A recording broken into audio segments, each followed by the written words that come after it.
नमो सिद्धाणं नमो आयरीयाणं नमो वज्रायाणं नमो लोये सवसाहुणं यस्य स्वयं स्वभावाप्ति प्रभावे कृष्णकर्मणः तस्मै संज्ञानरूपाय नमोस्तु परमात्मने। 1008 श्री मूलनायक आदिनाथ भगवान की जय। द्वासांग जिनवाणी माता की जय। आचार्य श्रेष्ठ आचार्य गुरुवर श्री 108 पूज्यपाद महाराज की जय। आचार्य श्रेष्ठ आचार्य गुरुवर श्री 108 विद्यासागर जी महाराज की जय। जगत पूज्य निर्यापक श्रमण मुनि पुंगव श्री 108 सुधा सागर जी महाराज की जय। समस्त मुनि संघ की जय। हम सभी ने पिछले कुछ दिनों से श्लोकदेश ग्रंथ का स्वाध्याय करना प्रारंभ किया था। लगभग 10 श्लोक इसके हम लोग पढ़ चुके हैं। आज हम 11वें और 12वें नंबर के श्लोक का अध्ययन करेंगे। देखें, पिछली कक्षा में हम सभी ने पढ़ा था कि कुटुंबी जन परिवार कैसा होता है और हमें उनके साथ कैसा व्यवहार करना चाहिए। हमने देखा था कि हमारा जो कुटुंब या परिवार है वो एक वृक्ष की भांति होता है और जैसे एक वृक्ष पर शाम के समय, संध्या के समय विभिन्न दिशाओं से, विभिन्न देशों से पक्षी आते हैं और रात्रि विश्राम करते हैं और सुबह उठ करके अपने अपने कार्य के कारण से विभिन्न स्थानों पर चले जाते हैं, उसी प्रकार से ये हमारा परिवार भी ऐसा है कि इस परिवार में विभिन्न गतियों से, विभिन्न योनियों से 84 लाख योनियां हैं, 4 गतियां हैं। कौन सदस्य किस गति से आया है हमें नहीं जानकारी, लेकिन सारे सभी जीव आकर के एक साथ निवास करते हैं। कोई 50 वर्ष एक साथ रहता है, कोई 10 वर्ष एक साथ रहता है, कोई कितना, जितना जिसका समय साथ संयोग है वो उतने समय तक हमारे साथ रहता है। और फिर अपने अपने कर्म के कारण से, जिसने पाप कर्म किया होगा वो उसी अपनी अपेक्षा से नरक, त्रियंच, निगोद आदि में जाएगा। जो पुण्य कर्म करेगा वो स्वर्ग में देव या मनुष्य बनेगा। तो अपनी अपनी गति के अनुसार चले जाते हैं।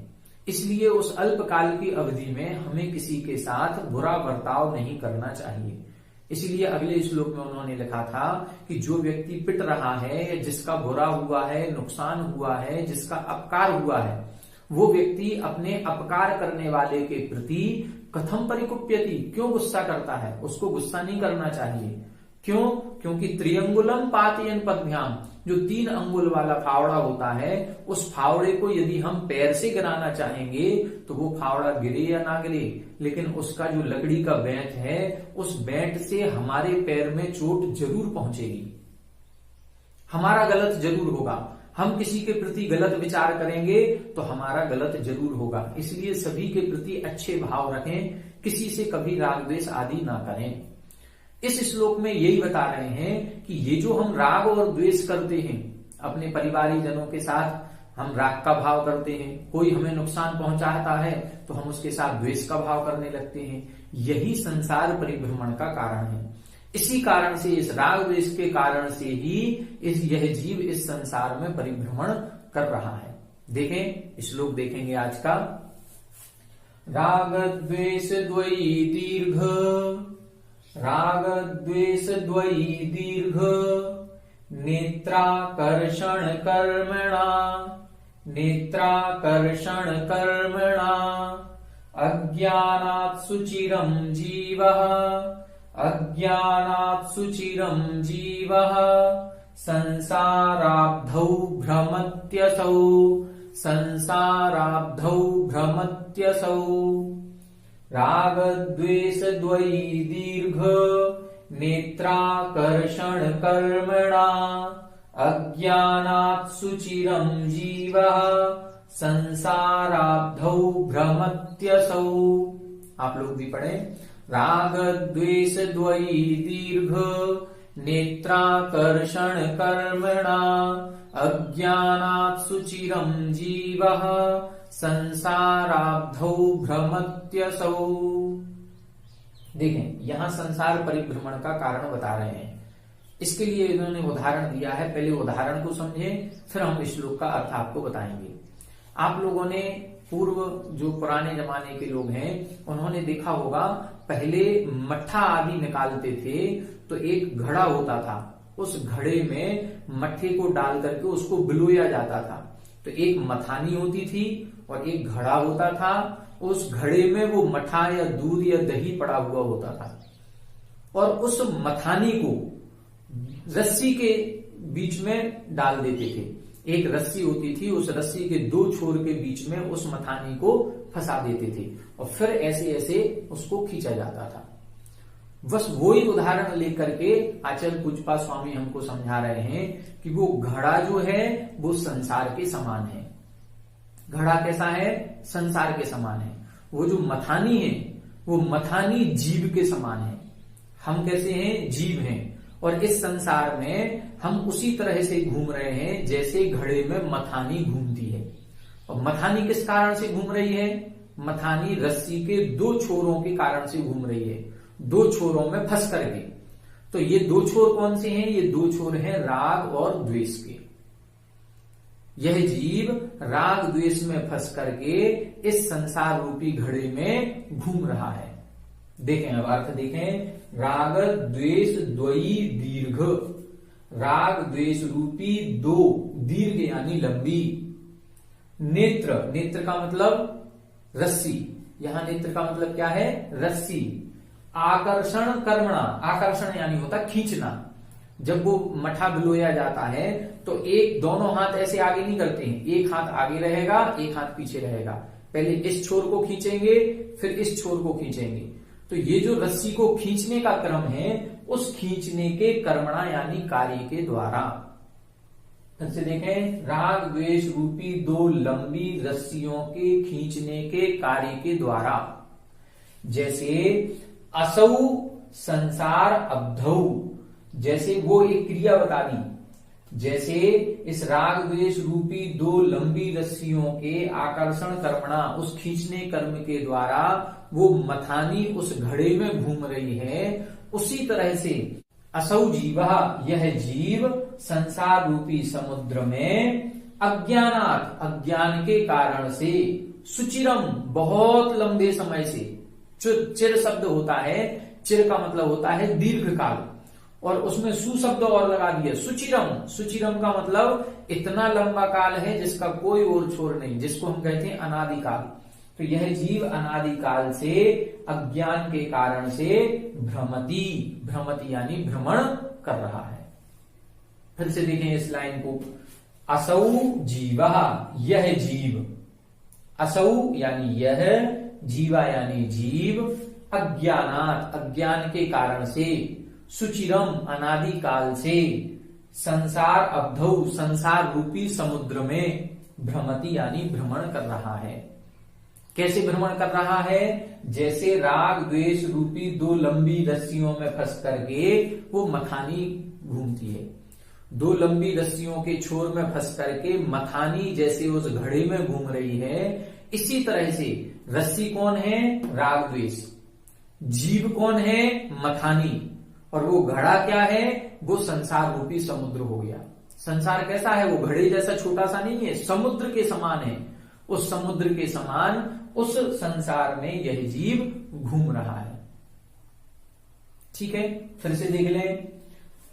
राग द्वेष रूपी दो लंबी रस्सियों के आकर्षण कर्मणा, खींचने और छोड़ने के कार्य के द्वारा जैसे मथानी उस घड़े में घूमती है, उसी तरह से असौ जीवा, यह जीव, सुचिरम अनादिकाल से, अज्ञानात, अज्ञान के कारण से इस संसार रूपी समुद्र में घूम रहा है। अब विभिन्न प्रकार के प्रश्न बनेंगे। कौन घूम रहा है? यह जीव घूम रहा है। कहां घूम रहा है? संसार रूपी समुद्र में घूम रहा है। किस कारण से घूम रहा है? अज्ञान के कारण से घूम रहा है। कब से घूम रहा है? अनादिकाल से घूम रहा है। इसके घूमने में हेतु क्या है? तो राग द्वेष के बीच में फंस कर गई, ये कारण। तो राग द्वेष रूपी दो लंबी रस्सियों में फंस करके यह जीव अनादिकाल से अज्ञान के कारण से इस संसार रूपी समुद्र में घूम रहा है। जैसे आप लोगों ने देखा होगा, एक चरखी होती है, पटाखा जब आते हैं दीपावली तो चरखी होती है, वो गोल गोल घूमती है। वो गोल गोल कब तक घूमेगी? वो जब तक घूमेगी जब तक उसमें बारूद का एक छोटा सा भी कण है, तब तक वो गोल गोल घूमती रहेगी। और जैसे ही वो कण समाप्त हो जाता है वो घूमना बंद कर देती है। ये बारूद का कण क्या है? ये बारूद का कण है राग द्वेष के कण। जब तक ये राग द्वेष हमारे लगा हुआ है तब तक यह जीव ऐसी चरखी की भांति इस संसार में घूमता रहेगा। अब एक प्रश्न पूछते हैं, राग बुरा होता है कि द्वेष बुरा होता है? घूम तो दोनों के कारण से रहे हैं, राग से भी और द्वेष से भी। रस्सियों के दो छोर हैं, एक राग एक द्वेष। लेकिन सबसे ज्यादा खतरनाक क्या है? सबसे ज्यादा खतरनाक होता है राग। एक दो प्रकार का करंट होता है, एक एसी करंट, एक डीसी करंट। एक अपनी ओर खींचता है और एक धक्का देता है। सबसे खतरनाक कौन सा होता है? जो अपनी तरफ खींचता है, क्योंकि यदि उस करंट ने आपको पकड़ लिया तो फिर आपका कुछ भी नहीं बचेगा, आपके प्राण लेने के बाद ही छोड़ेगा। और जिसने धक्का दे दिया वो आप झटका लगेगा लेकिन आप दूर फेंक जाएंगे, आपका मरण नहीं होगा। तो द्वेष धक्का देता है, दूर करता है, जिससे हमारी बुराई होगी, जिससे हम बोलते नहीं हैं, जिससे हमें पसंद नहीं है, द्वेष परिणाम है, शत्रु है हमारा, उसके हम पास नहीं जाएंगे, उसके पास में बैठेंगे नहीं। वो यदि सामने से आ रहा है तो हम अपनी गली बदल देते हैं, उसके पास ही नहीं जाएंगे। लेकिन राग हमें चिपकाता है, चिपकाने का काम करता है। तो ये राग ही संसार का कारण है मुख्य रूप से। द्वेष तो है ही, द्वेष से तो बैर परिणाम बनता है और बैर फिर भवों भवों तक चलता है, लेकिन राग परिणाम भी कम नहीं है और सबसे ज्यादा राग होता है। द्वेष तो हमारे कुछ ही लोगों से होगा, हम लोग फिर भी एक पर्चा बनाएंगे तो द्वेष किन किन से है, किन किन से बोलचाल नहीं है, उनकी एक लिस्ट बन जाएगी तो बहुत कम निकलेंगे। लेकिन राग की लिस्ट बनाना संभव नहीं है। जब कभी कोई हमारे घर में शादी फंक्शन कार्यक्रम होते हैं और यदि हम कोई कार्ड छपाते हैं और किसी को आमंत्रित करना है तो लिस्ट कम पड़ जाती है, कार्ड कम पड़ जाएंगे, इतना लोगों से राग होता है। और ये राग ही इस संसार में भटकाने वाला है। यह राग आग दहे सदा ताते समामृत से ये। तो राग को आग की उपमा दी गई। आग की उपमा क्यों दी गई? कि आग जब तक जलती रहेगी जब तक उसको ईंधन मिलता रहेगा। इसी तरह से ये राग है, जब तक हम पदार्थों से राग करते रहेंगे ये आग के समान है, ये आग हमारी भड़कती रहेगी। तो हमें इस राग को छोड़ना है, द्वेष को कम करना है। जैसे ही राग द्वेष हमारा छूट जाएगा हमारा संसार भी छूट जाएगा। एक छोटा सा उदाहरण देते हैं। 5 पांडव थे, 5 पांडवों को एक साथ पांचों को अग्नि के गर्म लोहे के आभूषण पहनाए गए। उन 5 में से 3 को तो मोक्ष हुआ और 2 को सर्वार सिद्धि की प्राप्ति हुई। 2 रह गए, वो सर्वार सिद्धि स्वर्ग में अटक गए और 3 को मोक्ष हो गया। ऐसा क्यों हुआ? जब ये देखा गया तो ये कहा जाता है कि उन 2 पांडवों के मन में ये विकल्प आ गया था कि हम तो सहन कर लेंगे इस उपसर्ग को, लेकिन हमारे भाइयों का क्या हो रहा होगा। उनको अपने भाइयों के प्रति हल्का सा राग आ गया था और वो राग का कारण एक ऐसा है कि उन 3 को तो मोक्ष हो गया जिनको राग नहीं आया, लेकिन जिनको राग आया वो सर्वार सिद्धि विमान में अभी भी है और 33 सागर तक रहेंगे। 33 सागर का संसार और बढ़ गया उनका। एक थोड़ा सा राग करने में 33 सागर का संसार बढ़ गया। अब हम सोचें कितना राग करते हैं। तो ये राग ही संसार का कारण है।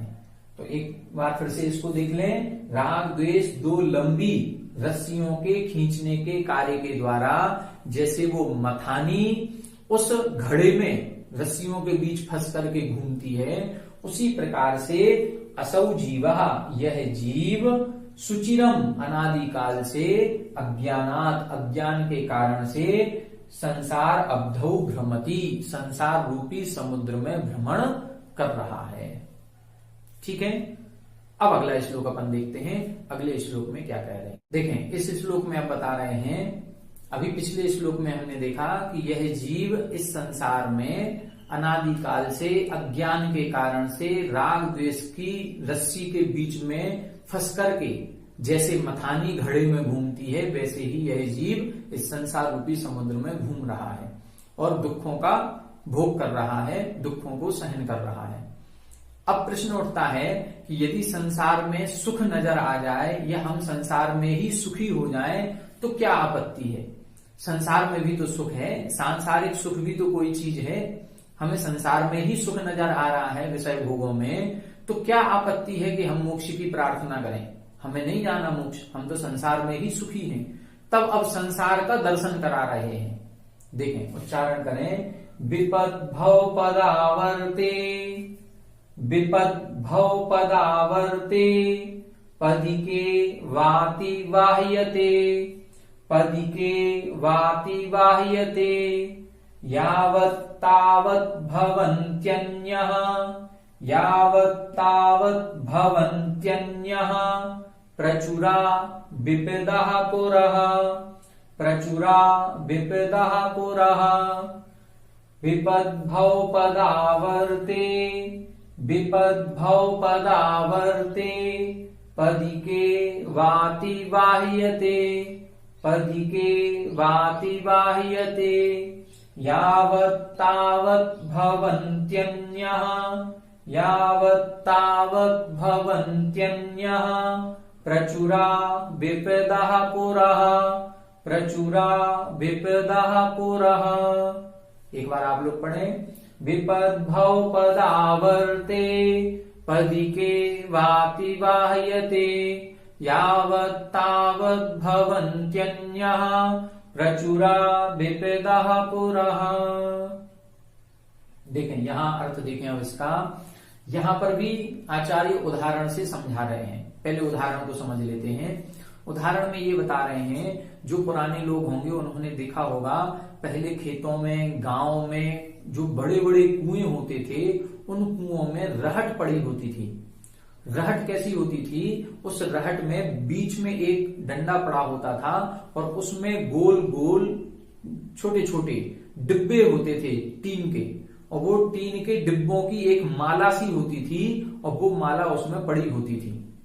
वो माला कैसी होती थी आपको बताएं, इस तरह से एक डिब्बा, फिर एक दूसरा डिब्बा, फिर एक तीसरा डिब्बा, फिर एक ये ऐसा चौथा डिब्बा, फिर एक ये ऐसा पांचवा, ऐसे ये ऐसे ये नीचे से जाएगी और ये जब नीचे से ऊपर की ओर आएगी तो ये इधर इधर ये पानी भरा हुआ है, और ये जब ऊपर की ओर आएगा तो ये पानी से भर करके आएगा, और ये जब ऊपर पानी भर करके इसमें आता है और फिर यहां से इसको एक पैर के द्वारा एक कोई लगा होता होगा उसका लीवर टाइप से, वो लीवर दबाते थे तो इसका पानी घाट पर गिरता था और घाट पर गिरने के बाद फिर वो खेतों में चला जाता था।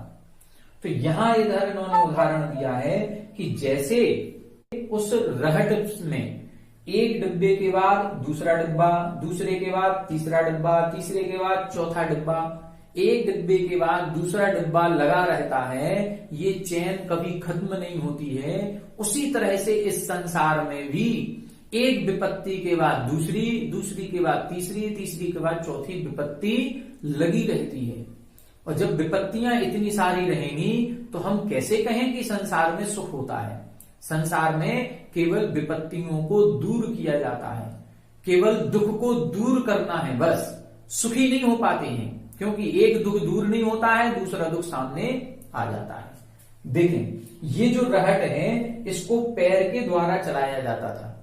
इसी तरह इधर इन्होंने लिखा है भव पदावर्ते, पद आवर्ते, पैर के द्वारा चलाए जाने वाले घटी यंत्र में, कौन से, संसार रूपी, भव यानी संसार, जैसे कुएं में ये पड़ी रहती थी, ऐसे ही संसार रूपी पैर से चलाए जाने वाले घटी यंत्र में यावत, यावत यानी जब तक, यावत का मतलब जब तक, पदिका इव, पदिकेव लिखा है ना, पदिका इव, पदिका का मतलब एक डिब्बा, एक डिब्बे के समान विपद यानी एक विपत्ति अतिवाह्यते, यहां से निकलेगा अतिवाह्यते। अतिवाह्यते यानी दूर की जाती है। जैसे इधर होता है कि एक डिब्बा आया, पहले एक डिब्बे को खाली किया तो दूसरा डिब्बा भर के आ गया, अब दूसरे को खाली करोगे जब तक तीसरा आ गया, तीसरे को खाली किया जब तक चौथा भर के आ गया। तो ये डिब्बे के बाद डिब्बा भर करके चला आता था।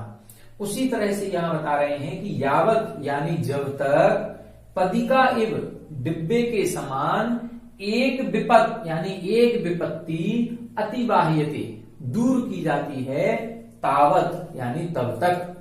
तावत का मतलब तब तक, यावत यानी जब तक, तावत यानी तब तक। तो जब तक एक डिब्बे के समान एक विपत्ति दूर की जाती है तब तक अन्याः प्रचुरा विपदा पुरा भवन्ति।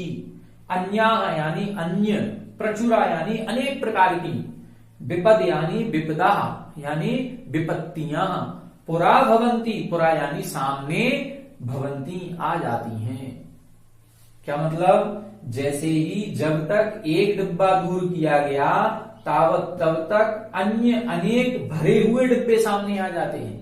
उसी तरह से जैसे ही इस संसार में एक विपत्ति दूर की जाती है तब तक अन्य अनेक प्रकार की विपत्तियां सामने आ जाती हैं। एक विपत्ति को दूर नहीं कर पाते हैं तब तक दूसरी विपत्ति सामने आ जाती है। कभी किसी का एक्सीडेंट हो गया, कभी किसी की चोरी हो गई, कभी कोई बीमार हो गया, कभी किसी की पढ़ाई नहीं हो पा रही है, कभी फीस भरना है, कहीं ना कहीं कुछ ना कुछ चलता ही रहता है। कहीं ना कहीं कोई ना कोई समस्या बनी ही रहती है। तो ये समस्या जो बनी हुई है, यहां उसी समस्या के बारे में कह रहे हैं कि जब तक ये समस्याएं संसार में रहेंगी, विपत्तियां संसार में रहेंगी, संसार में कोई सुखी नहीं हो सकता। हम सभी घर गृहस्थी में रोज इन समस्याओं से सामना कर रहे हैं। हम सभी को ज्ञात है कि रोज कैसी कैसी समस्याएं हमारे घरों में आती हैं। फिर से देख लें, विपद भव पदावर्ते। भव पदावर्ते यानी संसार रूपी घटी यंत्र में, इसको घटी यंत्र बोलते हैं। ये पैर के द्वारा चलाया जाता है। चलता तो है, ये गोल गोल घूमता है, लेकिन इसका जो पानी खाली किया जाता है तो एक लीवर होता है, उसको पैर से बार बार दबाया जाता है। इसलिए पदावर्ते, पद यानी पैरों के द्वारा चलाए जाने वाले संसार रूपी घटी यंत्र में यावत यानी जब तक पदिका इव डिब्बे के समान एक विपद यानी विपत्ति अतिवाह्यते। अतिवाह्यते का मतलब दूर करना। जैसे एक विपत्ति, एक परेशानी, एक समस्या का समाधान होता है, तावत यानी तब तक अन्य प्रचुरा यानी अनेक प्रकार की, विपदा यानी विपत्तियां पुरः भवन्ति सामने आ जाती हैं।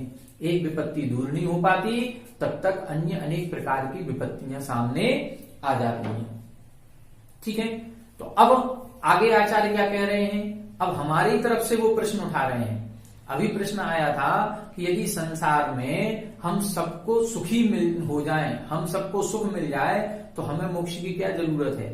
तो उसका समाधान उन्होंने दिया है कि इस संसार में सुख मिल ही नहीं सकता, क्योंकि संसार कैसा है, घटी यंत्र के समान है। इसमें एक विपत्ति जब तक दूर होती है तब तक अन्य अनेक प्रकार की विपत्तियां सामने आ जाती हैं। अब आगे फिर प्रश्न उठता है, अब वो जो संसारी प्राणी है वो आचार्य से कह रहा है कि यदि हमारे पास पैसा होगा, हमारे पास धन विपत्तियां भी आ जाएंगी, और यदि हमारे पास पैसा है तो हम सारी विपत्तियों से निपट लेंगे, हम सारी विपत्तियों का सामना कर लेंगे, हमें कोई विपत्ति जैसी लगेगी ही नहीं।